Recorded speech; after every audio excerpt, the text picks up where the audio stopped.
If you were to poll a group of educators in a room or at a small table and ask them what they consider to be their most persistent and common challenge as a classroom educator today, I would imagine you get a variety of answers ranging from frenetic schedules to high-stakes testing, constant time demands. But I think one response that would probably be fairly consistent among a group of classroom teachers would be how to meet the needs of a variety of learners in the classroom. I would further surmise that if you were to phrase the question, how does having a greater understanding of learner variability impact my role as either a classroom teacher and or impact student outcomes, I suspect that the answers would be equally different and varied as well. And so that being said, as I was reading the content and really thinking about how does having a greater understanding of learner variability impact classroom teachers and teacher behavior, I was struck by the fact that having a greater understanding of learner variability probably does so much more than proficiency mandates, but certainly in this political context of teacher accountability and improving student outcomes, narrowing the achievement gap, or whichever bent that one would explore this question, I still land solidly on the fact that I think having a greater understanding of learner variability has the greatest potential to actually narrowing the achievement gap and increasing teacher ability in the classroom and delivering content. I would further surmise that having a greater understanding of the learning networks or the class networks and what this understanding will accomplish, having a greater understanding of the affective, the strategic, as well as the recognition networks has the ability to create a learning environment that is robust, that is organic, and in many ways restore the autonomy that many teachers feel like that they've lost in an age where curriculum is often scripted and that teachers are directed to move students from point A to point B in a rather uniform way. And so I think having a greater understanding of that framework will certainly get us closer to narrowing those achievement gaps. I think that the other piece, though, that is really reassuring to me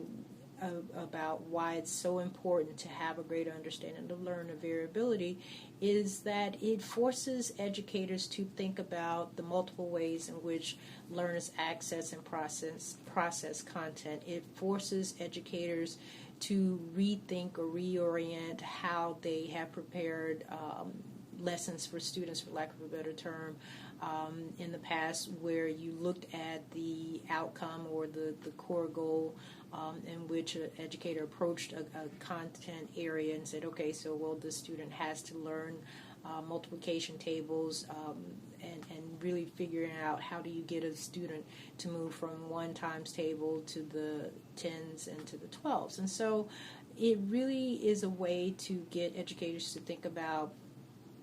creating lessons that can be accessed in multiple means. It forces educators to think about multiple means of representation. How will the student demonstrate their acquisition of the multiplications tables? How does a student demonstrate their frustration other than the obvious physical signs? But I think that, again, learner variability and really thinking about not just the multiple ways in which students learn, but multiple means of engagement, expression, and representation, which are the core principles of universal design for learning. But I think also it's sustaining those learning environments. The biggest complaint that I often hear from teachers is, again, the frustration of the lack of autonomy and creating learning environments that are rich, that are organic, that are natural, that are engaging. And so when you think about the notion of learner variability and helping educators understand that once you have a greater depth and breadth of understanding of how students are immersed in the content and are navigating that content, that you as the adult in the classroom, you no longer become just the classroom teacher, you become a facilitator of learning. And that's why many people go into the profession. They go in with a profound desire to impart knowledge and to have rich learning experiences, and not to follow a script with the expected demand for a certain level of proficiency, but helping kids navigate that learning process. And so I'm excited and continue to remain excited, not just about UDL, but understanding how learner variability, the interconnectivity of the learning networks, and the core principles of UDL empower educators and are restoring an autonomy that are to the profession, to the classroom practice, to my behavior as an adult in the classroom, in a way that educators need right now, but certainly in this context in which there are greater calls for accountability, greater calls for narrowing achievement gaps, but equally met with increasing attention to high-stakes testing. I think that this is an answer that educators are seeking and certainly need for their profession.